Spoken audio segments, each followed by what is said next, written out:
Hello, everybody, and welcome back to another edition of Paul Mash TV. I'm Paul Mash, and we're glad that you could join us. And the fan base just keeps growing. We've had another 50 or so people join our Facebook page recently, and that's the most we've ever had all in one sitting. And everybody's still giving us positive feedback. And if it wasn't for you guys, this show wouldn't exist. So we want to thank you again for watching every episode and continuing to give us feedback. And we'll be here for a while. This week on Paul Mash TV, we interview a band from Sydney, Australia. Her name is Temtris, and we're speaking with one of the musicians there. Her name is Genevieve Rodda, and I think you'll really like this interview. So, without further ado, let's start the show. And welcome back to another interview. We're glad that you could join us today. And with me from Sydney, Australia, we have Genevieve Rodda from the band Temtris. Thanks for stopping by. Great to have the opportunity to chat with you. Thanks, Paul. Okay. Yeah, we're always glad to talk to musicians like you. And I guess the first question is, I just said the name of your band was Temtris, so maybe you can tell me a little bit about how you got that name.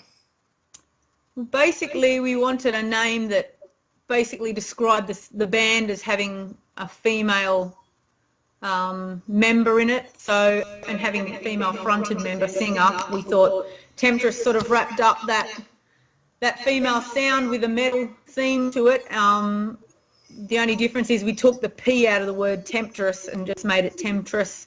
The reason we did that was when we drew up the logo, it actually looked cooler without it in there. So we just modified the word, I guess like Megadeth did. They modified the word to suit them as well. So yeah, and that's pretty much stuck ever since. And I mean, we've had that name since we created the band, and that was in about 1999 when everything started hitting off with the band. So okay, so your band's been around for quite a while then. Yes, we have. We've enough to write 4 albums and a 5th one on the way. So okay, good. So I guess the first question, the next question I guess I should ask you is, how did you decide to become a musician? I mean, have you always been influenced on music? Maybe you just fell into it. Maybe you can tell us a little bit about that. Look, I actually did a bit of music at school, as you do when you hit school. But even before I got to high school, I was interested in music and always loved singing at home and stuff. But I actually got bought an acoustic guitar, self-taught myself to play that, just basic. Had a few guitar lessons. Then went to the electric guitar and then decided I could sing. So I ended up joining a band when I was 14, and they actually had 2 guitarists already and didn't need me to play guitar. So I became the singer in the band and did my first gig at 14. We used to do cover songs like Skid Row songs and Gunners and things like that. And been going ever since. Basically just fell in love with singing on live on stage and also recording, and wouldn't change it for the world. I pretty much left school to sing. I didn't have any other career aspirations. All I wanted to do was be on stage and record music. So yeah, it's just been part of my life and it's who I am. I would miss it greatly if I couldn't do it, I think. Oh, okay. Well, what would you say your influences are as far as music? I know you mentioned a couple good bands there. Would you say that they were your influences? Maybe you can mention a few of those. Yeah, look, definitely I was a huge Guns N' Roses fan. I used to sit there and tape Axl Rose and watch him over and over because his vocals were amazing. So I did love him. I love Sebastian Bach. 18 and Life, his song is one of my favourite songs. And then I got into Iron Maiden, and Bruce Dickinson just absolutely blows me away, and I love his style of singing, which is who I probably focus my singing on a bit more. I can't say there's many females that I actually am a follower of, but I do love Dora Pesh. I love the band Warlock and her own solo stuff that she releases.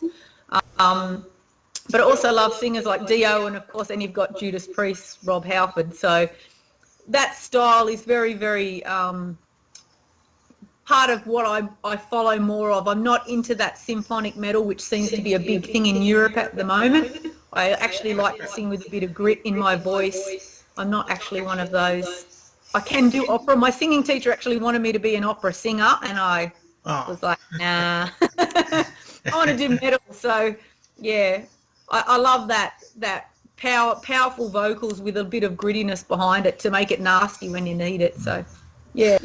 Yeah, well, that sounds good. I know that there's a female-oriented metal band. There haven't been too many, but the name is Vixen. I don't know if you remember that band or not. Yep, definitely do. Yeah. Yeah, about the only person I can remember was Roxy Petrucci, but she was the drummer, I think. But but Yeah. that band was pretty good. I remember "Crying," I think, was one of their big hits, and Yeah. I've always, been a fan of that. Yeah. Now, I guess we mentioned this, but you have probably about 6 albums out now. I think you're getting ready to come out with a new one. Perhaps maybe you could talk to us a little bit about that. Yeah, we've got 4 out. I had 4. released an EP before the 4 albums, but that was with the first band I started when I was a lot younger. But the first album's called Threshold, which we self-released, and that one's not available anymore unless we repressed it. Then we released Masquerade on Battle God, and we sold that worldwide and had distribution worldwide.